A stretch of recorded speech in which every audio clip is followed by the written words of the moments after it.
أعوذ بالله من الشيطان الرجيم నేను శపించబడిన బహిష్కరించబడిన శైతాన్ నుండి రక్షణ పొందటానికి అల్లాహ్ శరణు వేడుకుంటున్నాను. لا تحرك به لسانك لتعجل به నీవు దీనిని ఈ ఖురానును గ్రహించటానికి నీ నాలుకను త్వరగా కదిలించకు.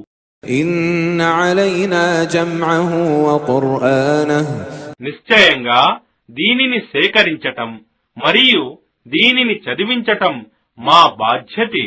فإذا قرأناه فاتبع قرآنه కావున మేము దీనిని పఠించినప్పుడు నీవు ఆ పారాయణాన్ని శ్రద్ధగా అనుసరించు.